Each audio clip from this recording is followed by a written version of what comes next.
ధరణి news జనం కోసం నిజం కోసం సామాన్య గొంతుక.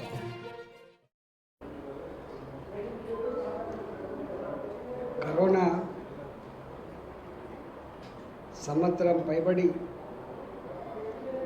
దేశ ప్రజలని రాష్ట్ర ప్రజలని భయానకమైన వాతావరణం నెట్టి కేంద్ర ప్రభుత్వం ఏ ఆదేశాలైతే మాకు ఇచ్చిందో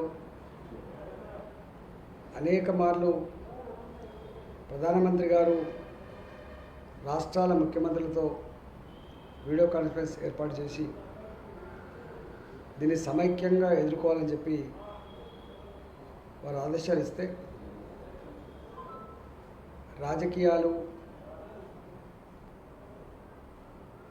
ప్రస్తుతం ప్రస్తావించకూడదని ప్రజల్ని కాపాడుకోవడమే ఎజెండా అని చెప్పి అందరూ కూడా పరస్పర సహకారంతో ముందుకు పోతా ఉన్నారు. కానీ ఈ మధ్య కాలంలో కేంద్ర ప్రభుత్వంలో ఉన్న పెద్దలు కావచ్చు, ఆ పార్టీకి సంబంధించిన నాయకులు కావచ్చు, మేమేదో ఇస్తున్నాం, రాష్ట్రాలు వాటిని వాడుకోవట్లేదు, రాష్ట్రాలు పెద్దగా పట్టించుకోవటం మాట ఇది బాధ్యత రాహిత్యానికి సంబంధించిన మాట తప్ప బాధ్యతాయుతమైన మనుషులు మాట్లాడే మాటలు కాదు. కేంద్ర ప్రభుత్వం ఇప్పటి వరకు రాష్ట్రాలకు పెద్దగా ఒరగబెట్టింది ఏం లేదు. ఒక వ్యాక్సిన్ వాళ్ళ కంట్రోల్లో పెట్టుకున్నారు, అదేవిధంగా రెమ్డెసివిర్ ఇంజెక్షన్లు వాళ్ళ కంట్రోల్లో పెట్టుకున్నారు, ఆక్సిజన్ వాళ్ళ కంట్రోల్లో పెట్టుకున్నారు, ఏం చేయాలో నిర్దేశం కూడా వాళ్ళే ఇస్తూ ఉన్నారు. రాష్ట్రాల చేతిలో దాదాపు కొన్ని అసలే లేవు. కానీ రాష్ట్ర ప్రభుత్వాల వైఫల్యమని రాష్ట్రాలు అందించేటువంటి దానికి ఒడిగట్టడం ఆ పార్టీకి అధికారంలో ఉన్న పెద్దలకి ఇది తగదని చెప్పి నేను మనవి చేస్తా ఉన్నా. ఇతరులను విమర్శించే ముందు మీరేం చేస్తున్నారో, మీ రాష్ట్రాలలో ఏం జరుగుతుందో ఒకసారి అవలోకనం చేసుకోండి. మీరు గత గొప్పోళ్ళే అయితే ఢిల్లీలో ఇవాళ జరుగుతున్నటువంటి మానవ వేదన, మీరు పాలిస్తున్నటువంటి రాష్ట్రాలను గుజరాత్ కావచ్చు, యూపీ కావచ్చు, మధ్యప్రదేశ్ కావచ్చు,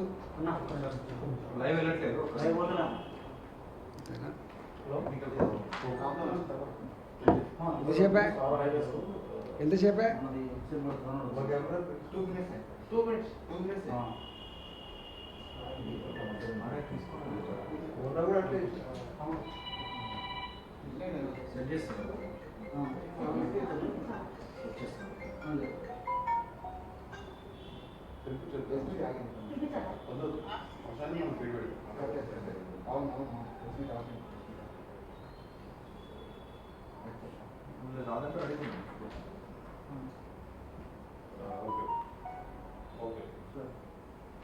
వచ్చిందా?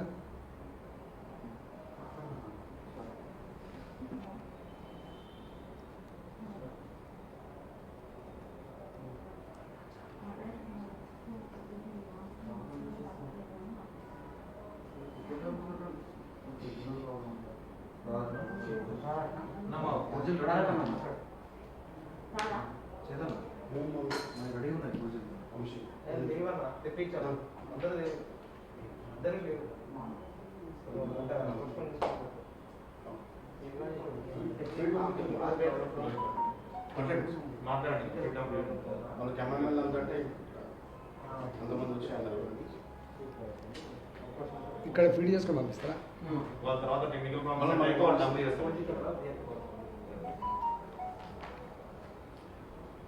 మీరు పాలించినటువంటి రాష్ట్రాలలో ఢిల్లీ కావచ్చు, యూపీ కావచ్చు, మధ్యప్రదేశ్ కావచ్చు, గుజరాత్ కావచ్చు,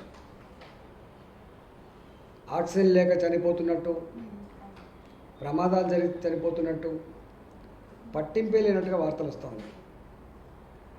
కానీ తెలంగాణ ప్రభుత్వం 4 రాష్ట్రాల పేషెంట్ ట్రీట్ చేస్తుంది. ఇక్కడ మహారాష్ట్ర, కర్ణాటక, ఛత్తీస్గఢ్, ఆంధ్రప్రదేశ్ ఇన్ని రాష్ట్రాల పేషెంట్లు వచ్చినప్పటికి కూడా ఎక్కడ ఎవరికి ఏ ఇబ్బంది కలగకుండా మా రాష్ట్ర ప్రజలతో సమానంగా ఆక్సిజన్ కొరత లేకుండా, మందుల కొరత లేకుండా, బెడ్ల కొరత లేకుండా కొంత చేయగలుగుతా ఉన్నాం.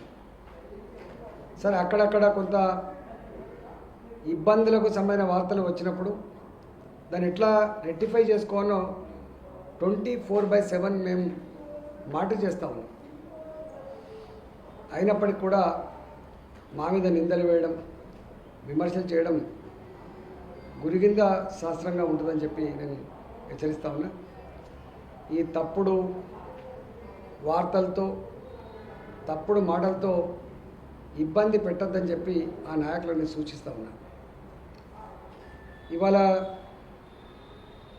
ఈ కరోనాలో 90% హోమ్ ఐసోలేషన్ కానీ ప్రభుత్వ పరంగా ఏర్పాటు చేసినటువంటి ఐసోలేషన్ సెంటర్లలో పేషెంట్ ఉన్నారు. పాపం ఒక్కొక్కసారి వాళ్ళు పట్టించుకోకపోవడం వల్ల, వాళ్ళకు సకాలంలో డాక్టర్ల సూచనలు కానీ సలహాలు రాకపోవడం వల్ల కొలాప్స్ అవుతూ ఉన్నారు, సీరియస్ అవుతూ ఉన్నారు.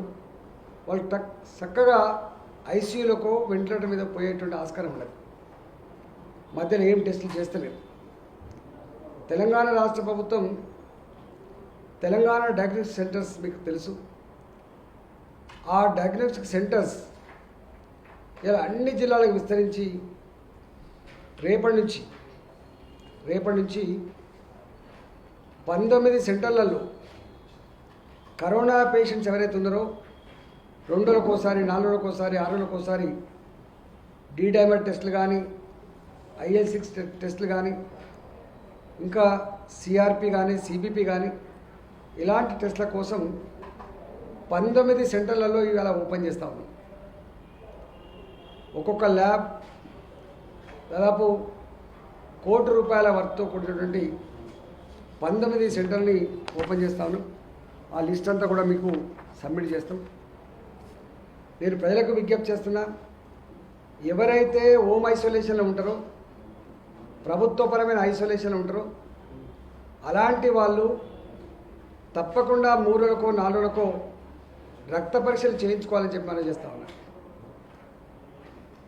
దానివల్ల ఇన్ఫెక్షన్ రేట్ పెరిగిందా, తగ్గుతుందా, ప్రమాదం ఉందా తెలిసేటువంటి ఆస్కారం ఉంటుంది. కాబట్టి దాని మీద ఆధారపడి మళ్ళీ మనకు డాక్టర్ల దగ్గర ట్రీట్మెంట్ దొరికే ఆస్కారం ఉంటుంది. కాబట్టి ఇవి చేయించుకోవడం వల్ల మనకు డెత్ రేట్ తక్కువ ఉండేటువంటి ఆస్కారం ఉంటుంది. కాబట్టి ఇవాళ గౌరవ ముఖ్యమంత్రి గారు మాకు ఏదైతే ముందు చూపుతో ఇవి ఇచ్చిండో, ఆ ముందు చూపుతో ఇచ్చినటువంటి ల్యాబ్స్ అన్ని కూడా పూర్తి చేసి, యుద్ధ ప్రాతిపదికన పూర్తి చేసి అవన్నీ కూడా తెలంగాణ ప్రజలకు అంకితం చేయబోతున్నాం.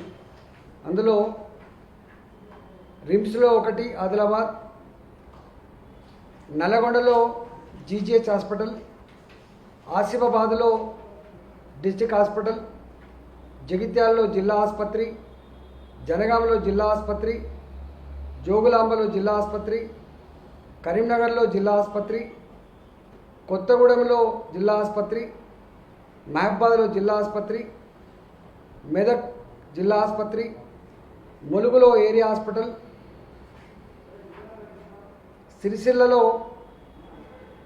సిరిసిల్ల జిల్లా ఆసుపత్రి, సంగారెడ్డిలో జిల్లా ఆసుపత్రి, వికారాబాద్లో జిల్లా ఆసుపత్రి, అదేవిధంగా మహబూబ్ నగర్ జీజీహెచ్, నిజామాబాద్లో జీజీహెచ్. అంటే ఇట్లా 19, సిద్దిపేట ఆల్రెడీ ఓపెన్ చేసాం.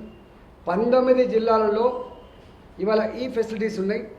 ₹1 ఖర్చు లేకుండా కరోనా పేషెంట్లందరికీ కూడా ఎన్ని వేలైనా కూడా ఒక రోజులో టెస్ట్ చేసి అదే రోజు రిపోర్ట్ ఇచ్చేటువంటి దానికోసం ఇవన్నీ కూడా రేపు ఎల్లుండి ఒక 2-3 డేస్లో ఓపెన్ చేయబోతున్నాం, ప్రజలకు అంకితం చేయబోతున్నామని చెప్పి నేను మనవి చేస్తాను. రెండవది, దీంట్లో ఆక్సిజన్ కూడా చాలా కీలకమైంది. కాబట్టి ఇప్పటికీ మన రాష్ట్రానికి పదే పదే విజ్ఞప్తి చేస్తే 360 టన్నులు మనకు కేటాయించారు మనది కాక. ఇవాళ రాబోయే మంత్లో ఎక్కువ కేసులు వస్తాయని చెప్పి కేంద్ర ప్రభుత్వం చెప్తా ఉంది కాబట్టి, ఈ సెకండ్ వేవ్ పీక్ మే మంత్లో ఉంటుందని చెప్పి చెప్తా ఉన్నారు కాబట్టి, ఆ పీక్ సరిపడేటువంటి ఆక్సిజన్ కావాలని చెప్పి 600 మెట్రిక్ టన్నులకు పెంచాలని చెప్పి మేము చెప్పడమే కాకుండా, ఈ 600 మెట్రిక్ టన్నులు కూడా మాకు అందుబాటులో ఉన్నటువంటి ప్రాంతాలకు ఇవ్వాలని, దూర ప్రాంతాల నుంచి ఇవ్వద్దని చెప్పి మేము వాళ్ళు కోరడం జరిగింది. నేను కేంద్ర ప్రభుత్వాన్ని ఈ సందర్భంగా నేను డిమాండ్ చేస్తున్నా. కేంద్ర ప్రభుత్వం దగ్గర రైల్వేస్ ఉంటుంది, కేంద్ర ప్రభుత్వం దగ్గర మిలిటరీ ఉంటుంది, కేంద్ర ప్రభుత్వం చాలా పెద్ద యంత్రాంగంతో కూడుకొని ఉంటుంది.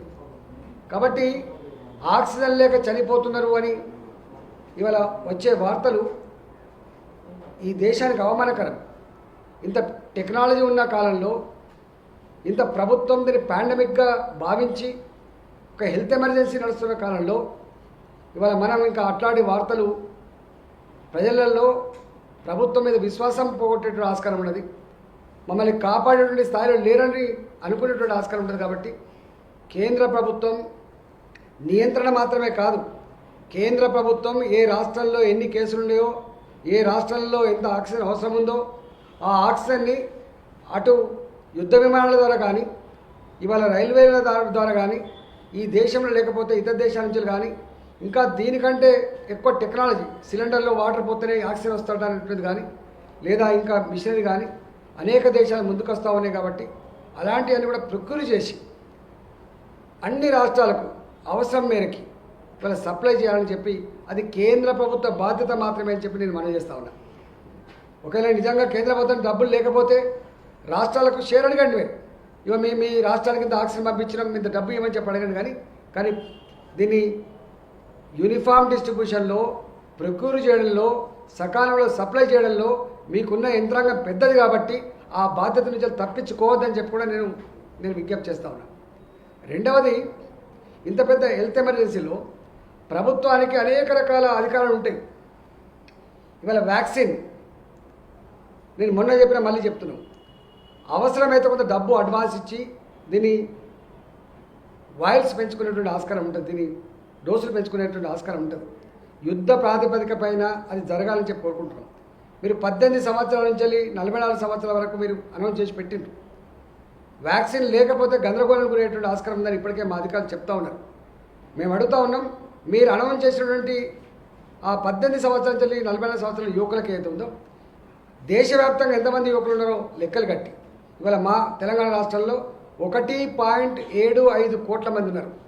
మాకు 2 డోసులు కావాలంటే 3.5 కోట్లు కావాలి.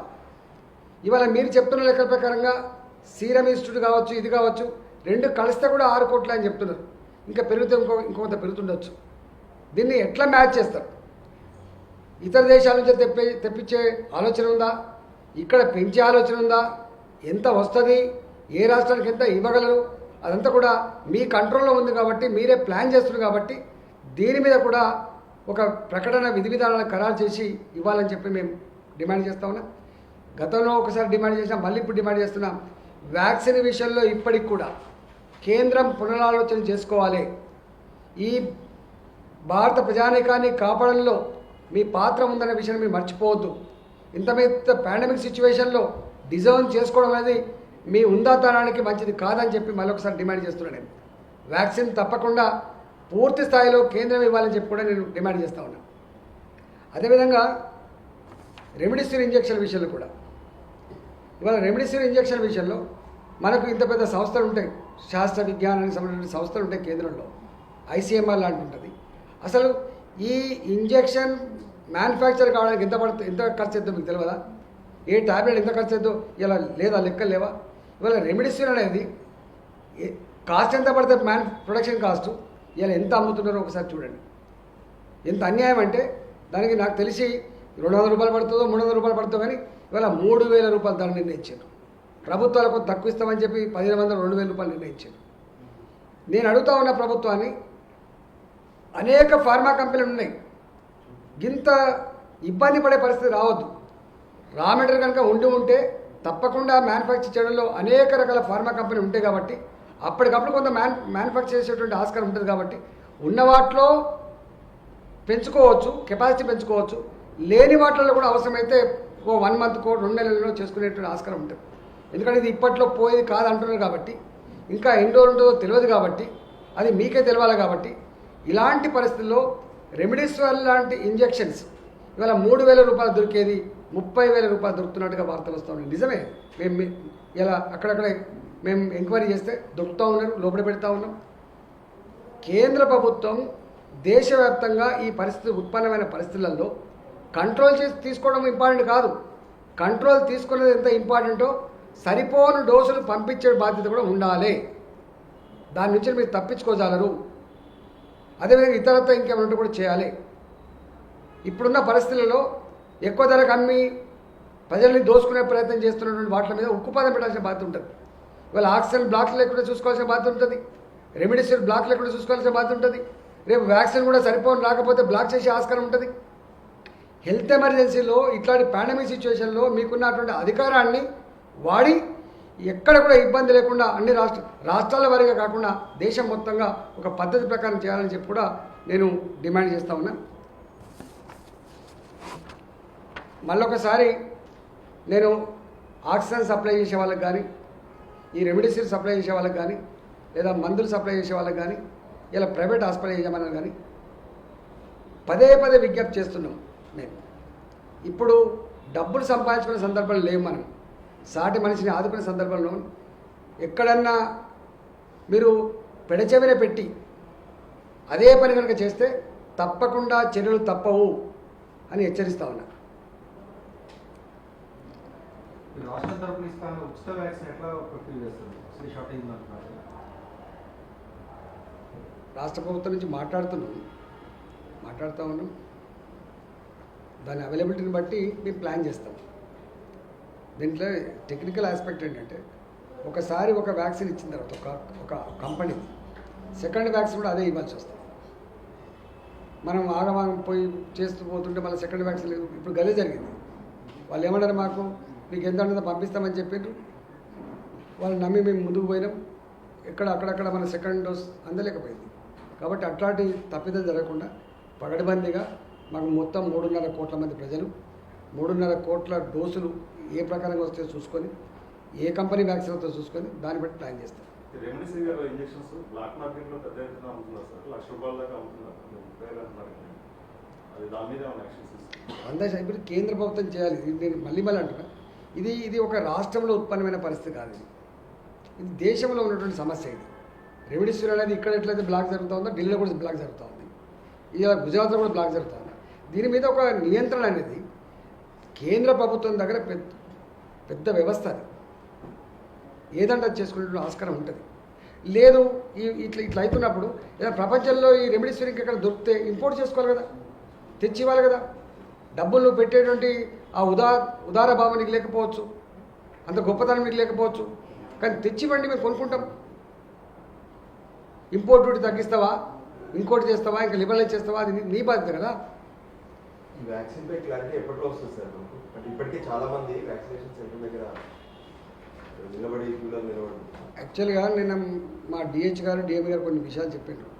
టెస్టింగ్ కిట్ల విషయంలో కూడా మనం చెప్పిన టెస్టింగ్ కిట్లు ఈ దేశంలో ఈ కరోనా కేసులు పెరిగిన తర్వాత ₹35 ఉన్న టెస్టింగ్ కిట్టు ₹80, ₹100 అమ్ముతున్నారు. ఎన్ని కంపెనీలు ఉన్నాయో మనకు తెలుసు. దాని మీద మీకు నియంత్రణ ఉండాలి కదా, దాన్ని హ్యాండ్ ఓవర్ చేసుకోవాలి కదా. ఒక రాష్ట్రం చేసే కాదు కదా. ఇప్పుడు ఆక్సిజన్ మీద నీకు నియంత్రణ ఉండాలి, రెమిడిసివిర్ మీద నీకు నియంత్రణ ఉండాలి, వ్యాక్సిన్ మీద నియంత్రణ ఉండాలి, మీరు చెప్తున్న దాని మీద కూడా నియంత్రణ ఉండాలి. కేంద్ర ప్రభుత్వం చేయాలి. ప్రపంచంలో అన్ని దేశాలు కూడా దేశాల పరంగా రియాక్ట్ అయ్యింది తప్ప రాష్ట్రాల పరంగా రియాక్ట్ కాలే. అట్లయితేనే దాన్ని టాకిల్ చేసింది తప్ప ఇట్లా టాకిల్ చేయలే. వాటి మాటలు చెప్పడం కాదు కదా. నేను విమర్శ చేస్తున్నాను కానీ కేంద్ర ప్రభుత్వం సెకండ్ వ్యవస్థ అని చెప్పి హెచ్చరించింది కానీ ఇంత తీవ్రంగా ఉంటుందని చెప్పి ఎవరు చెప్పిందా? ఒకవేళ తీవ్రంగా ఉంటే నువ్వు ఎక్స్పెక్ట్ చేస్తే నీకు ఆ సమాచారం కనుక ఉంటే ఇలా దేశవ్యాప్తంగా ఎలక్షన్లు పెట్టేవాళ్ళు కాదు కదా. మీరు కుంభమేళాలకు మీరు ఆ పర్మిషన్ ఎట్లా ఇస్తారు చెప్పండి? అంటే సెకండ్ వేవ్ యొక్క గ్రావిటీ ఏందో, తీవ్రత ఏందో మీకు తెలియదు. తెలిసి ఉంటే ఈ పని మరి చేసిన తప్పు అవుతుంది. ఇవాళ రాష్ట్రాలు తప్పడుతున్నారు మీరు. రాష్ట్రాలు ఎక్కడ చేయించారు మీరు? సెకండ్ వేవ్ వస్తా అని చెప్పింది తప్ప దాని గ్రావిటీ ఎట్లుంటుంది, ఎన్ని వేల కేసులు రాబోతూ ఉన్నాయి, ఎంతమందికి ఇది అవసరం ఉంటుంది అది అవసరం ఉంటుంది అని మీరు చెప్పిండ్రా? చెప్పి ఉంటే మీరే ఇది అంతా ఆదేశాలు ఇచ్చి ఉండాలి కదా.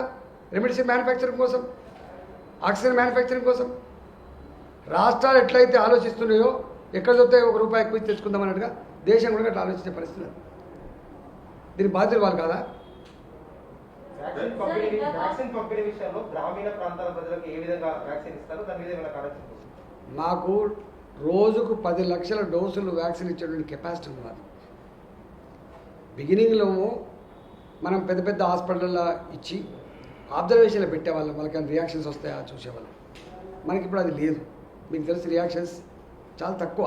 ఎక్కడో ప్రతి దాంట్లో కూడా రియాక్షన్స్. పెన్సిలిన్ ఇంజెక్షన్కి గిన్ని సంవత్సరాల తర్వాత కూడా పెన్సిలిన్ ఇచ్చి కూడా రియాక్షన్ వచ్చే వాళ్ళు ఉంటారు.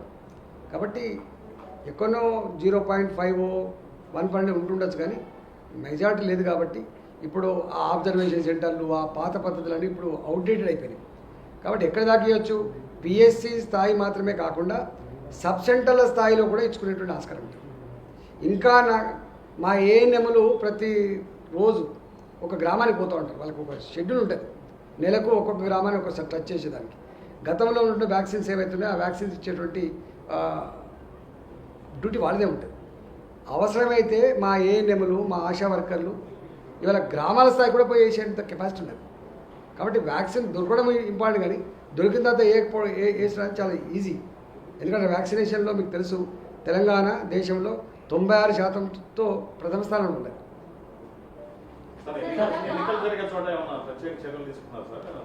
యాక్చువల్గా మనది ఒక 4-5 మున్సిపాలిటీ చిన్న ఆల్రెడీ ప్రికాషన్స్ తీసుకున్నాం. అవన్నీ కూడా నిన్న election commission, state election commission ఆదేశాలు ఇచ్చింది. అవన్నీ కూడా మాస్కులు లేకుండా రావద్దని, అసలు విడివిడిగా ఉండాలని చెప్పిండు. అవి ఆదేశాలు ఇచ్చింది. మేము కూడా ఒక 2-3 ఈ సందర్భంగా మాకు కొంత డిమాండ్స్ వస్తున్నాయి. ఒక 3 డిమాండ్స్. ఒకటి, వ్యాక్సినేషన్ టెస్టింగ్ ఒకటే పిఎస్సీలు జరుగుతున్నప్పుడు అంత కలగరములం అవుతుంది, క్రాస్ కంటామినేషన్ అవుతుందని చెప్పిండు. దాన్ని మేము కొంత ఎట్లా దాన్ని ఎలిమినేట్ చేయాలో చూస్తూ ఉన్నాం. రెండోది ఏం డిమాండ్ వస్తుందంటే సీనియర్ సిటిజన్లకు కొంత ప్రయారిటీ ఇవ్వండి, వాళ్ళ లైన్లు వేరు పెట్టుండి, వీళ్ళతో ఉంటే మాకు కంటామినేట్ అవుతుందని చెప్పారు. సీనియర్ సిటిజన్ల యొక్క డిమాండ్లు కూడా, వాళ్ళ రిక్వెస్ట్ కూడా మేము ఎట్లా సార్ట్అవుట్ చేయాలో చూస్తాం. 2. మూడోది, పిఎస్సీలు సరిపోకపోతే మా కమ్యూనిటీ సెంటర్స్ ఉంటాయి. గ్రామాలలో మండలాల్లో పెద్ద కమ్యూనిటీ సెంటర్స్ ఉంటాయి. కాబట్టి అలాంటి వాటిని కూడా ఎట్లా వాడుకోవాలో చూస్తాం. సార్ మీరు చెప్పిన మాటలు అంటే మొదటి నుంచి కేంద్ర ప్రభుత్వం ఏదైతే గైడ్లైన్స్ ఇస్తుందో ఆ గైడ్లైన్స్ను తూచా తప్పకుండా ఇక్కడ ఉన్నటువంటి గవర్నమెంట్ అమలు చేస్తూ ఉంది. పరిస్థితి అదుపులో ఉన్నంత వరకు ఇక్కడ గవర్నమెంట్ మంచిగా పనిచేస్తూ ఉంది, పటిష్టంగా పనిచేస్తూ ఉంది, అదుపులోనే ఉన్నాయి కేసులు అన్నది ప్రభుత్వం చెప్పుకుంటూ వస్తూ ఉంది. కానీ కేసులు మితిమీరిపోయిన తర్వాత చేతులు ఎత్తేసి కేంద్ర ప్రభుత్వం మీద నెట్టుతుంది అన్నది ఒకటి. రెండోది, టీఆర్ఎస్ ఇక్కడ ఉన్నటువంటి ప్రభుత్వం సంబంధించినటువంటి గవర్నమెంట్ హాస్పిటల్స్లో వెబ్సైట్లలో చూసినటువంటి లెక్కలు ఓ రకంగా ఉన్నాయి, గ్రౌండ్ లెవెల్లో ఉన్నటువంటి లెక్కలు ఓ రకంగా ఉన్నాయి, బెడ్స్ షార్టేజ్ ఉన్నాయి. ఒక్కో పేషెంట్ అడ్మిట్ కావడానికి మినిమం 3-4 గంటలు టైం పడుతున్నటువంటి సిచ్యువేషన్. ఆక్సిజన్కి సంబంధించినటువంటి సప్లై ఏదైతే ఉందో రాష్ట్ర ప్రభుత్వం ఇస్తున్నటువంటి లెక్కల ప్రకారమే కేంద్రం రాష్ట్రాలకు ఇస్తుంది అన్నది కేంద్రం చెప్తా ఉంది. నేను ఎట్లా చూడదు సార్? యాక్చువల్గా తప్పు. కేంద్ర ప్రభుత్వం ఇచ్చిన సూచనలు సలహాలు ఇప్పటిదాకా తూచా తప్పకుండా పాటించింది తెలంగాణ రాష్ట్రం. నెంబర్ 1. ఏనాడు కూడా రాజకీయపరమైన విమర్శ చేయింది కూడా టీఆర్ఎస్ ప్రభుత్వం. కానీ మేము ఎప్పుడు విమర్శ చేయలేదు. మా మీద విమర్శ చేస్తున్నాం. మేము ఇది ఇచ్చినాం వాడుకోవట్లేదు, అది ఇచ్చినాం మీరు పెట్టలేదు, వాళ్ళు విమర్శిస్తున్నాం. వాళ్ళ విమర్శకు సమాధానం చెప్తున్నాం తప్ప నేను విమర్శ చేయట్లేదు. గంత కుసంస్కారంగా లేము. మేము ఒకరి మీద నెట్టేసి మేము తప్పించుకుందాం లేము. కానీ ఇవాళ కూడా నేను ఒక మాట చెప్తున్నా, సగర్వంగా చెప్తున్నా, మొత్తం దేశంలో వాళ్ళు పాలించే రాష్ట్రాల కంటే కూడా ఇవాళ ఎఫెక్టివ్గా కరోనా కట్టడిలో పనిచేస్తున్న రాష్ట్రం తెలంగాణ. దీనికి కాదంగాలని చెప్పమని చెప్పండి, గుండె మీద చేసుకొని చెప్పమని చెప్పండి. వట్టిగా మాట్లాడడం తప్ప, వట్టిగా విమర్శ చేయడం తప్ప. ఇవాళ కూడా మీరు బయట రాష్ట్రాలు చూస్తలేరా? ఢిల్లీలో ఏం జరుగుతుందో, గుజరాత్లో ఏం జరుగుతుందో, మధ్యప్రదేశ్లో ఏం జరుగుతుందో. ఫుట్పాత్ల మీద శవాలను పెట్టి కాల్ చేస్తున్నారు. గత దయనీయ పరిస్థితులు లేవు మనం. రెండవది, అసలు ఎప్పుడు కూడా మేము మా రిక్వెస్ట్ వల్ల ఏంటిది, ఇది దేశం యొక్క విపత్తు, అవునా కాదా? దేశం యొక్క విపత్తు అయినప్పుడు దేశం స్పందిస్తా లేదా? దేశం పట్టించుకోవాల్సిన అక్కడ ఉందా లేదా? ఇవాళ రెమిడిసివిర్ల మీద నియంత్రణ కేంద్ర ప్రభుత్వం పరిధిలో వస్తుందా, రాష్ట్ర ప్రభుత్వం చేయగలుగుతా? ఇవాళ మా రాష్ట్రంలో ఉత్పత్తి అవుతున్న మా రెమిడిసివిర్ మేమే వాడుకుంటాం, వాడుకొని ఇస్తావా చెప్పండి? మా రాష్ట్రంలో ఉత్పత్తి అయిన వ్యాక్సిన్లు ఉన్నాయి, మేమే వాడుకుంటాం, వాడుకొని ఇస్తావా చెప్పండి? ఒకవైపు నియంత్రణ చేస్తావు, ఇంకోవైపు డిజైన్ చేసుకుంటావు. మీ కంట్రోల్ అన్నమాట వాస్తవం కాదా? ఆక్సిజన్ విషయంలో మీ బాధ్యత లేదా చెప్పండి? రైళ్లు ఉన్నాయి, రైల్వేస్ ఉన్నాయి, ఎక్కడెక్కడ దొరుకుతుందో ఎక్కడెక్కడ పంపాను 100 రైళ్ళలో పంపచ్చు కదా. ట్యాంకర్స్ ఇక్కడ సింగపూర్ నుంచి వస్తున్నాయని ఇంకో దగ్గర నుంచి వస్తున్నాయని అంటున్నారు, తెప్పించచ్చు కదా.